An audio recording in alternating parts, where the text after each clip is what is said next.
ब्रह्मा जी के कुल में एक बड़े ही धर्मात्मा और दानी राजा का जन्म हुआ। उनका नाम वसु था। वसु जहां से भी संभव हो ज्ञान इकट्ठा करते रहते थे, इसलिए अपने ज्ञान और जानकारी के लिए भी बहुत प्रसिद्ध थे। एक दिन वसु ब्रह्मा जी से मिलने पहुंचे।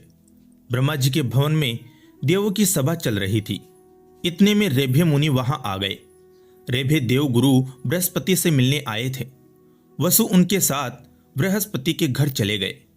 रेभे ने बृहस्पति से पूछा, मेरी एक शंका का समाधान करे।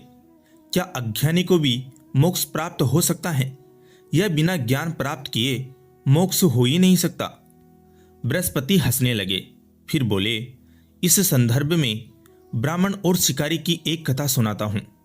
अत्रि कुल में जन्मे ब्राह्मण संयमन तथा नीच कर्म करने वाले पहले निष्ठुरक की कथा आपका संदेह दूर करने में सहायता करेगी। तीनों पहर पूजा पाठ करने वाले संयमन गंगा नहाने गए। वहां एक शिकारी दिखा। संयमन बोले, शिकारी, यह जीव हत्या का काम ठीक नहीं, इसे छोड़ दो। यह सुनकर शिकारी मुस्कुराने लगा। इससे पहले कि संयमन कुछ बोलते, शिकारी बोल पड़ा, सभी प्राणियों में आत्मा के रूप में भगवान बसते हैं। सच्चे पुरुष को चाहिए कि वह इस अहंकार को त्याग दे कि मैं करता हूं। कोई कुछ नहीं करता, जो करता है सब ईश्वर करता है, सब प्रभु की लीला है। तो ऐसे में क्या शिकार और क्या शिकारी? मारने वाला भी वही, मरने वाला भी वही। आप किसी को हीन न समझे। शिकारी होकर ऐसी ज्ञान की बातें कर रहा है। यह सुनकर ब्राह्मण संयमन आश्चर्य में बोले, तुम कौन हो जो इतने तर्क के साथ अपनी बात रख रहे हो? शिकारी ने कोई जवाब नहीं दिया। वह लोहे का एक जाल लेकर आया। जाल को सूखी लकड़ियों के ऊपर डाल दिया। फिर संयमन के हाथ एक लुखाटी देकर कहा, विप्रवर, इन लकड़ियों में आग लगा दे। संयमन की आग लगाने की देर थी। देखते ही देखते सूखी लकड़ियां धधक कर जलने लगी। जाल के विभिन्न छेदों से अग्नि की ज्वाला लहराने लगी।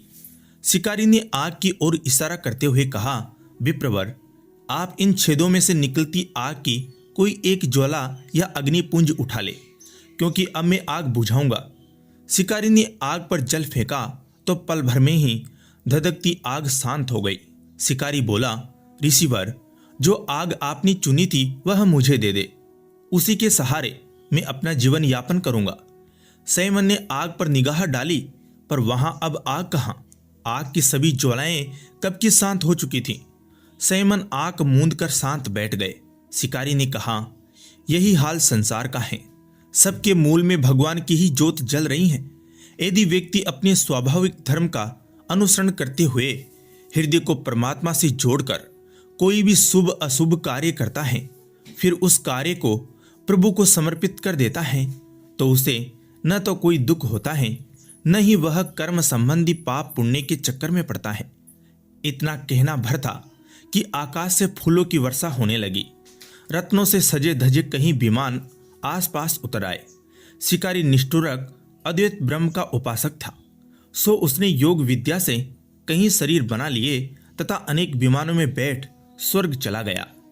बृहस्पति बोले, तो हे राजन वसु और मुनिवर रेभे, इससे यह सिद्ध होता है कि अपने वर्ण और आश्रम के अनुरूप कार्य करने वाला कोई भी व्यक्ति ज्ञान प्राप्त करने के बाद मुक्ति का अधिकारी हो जाता है।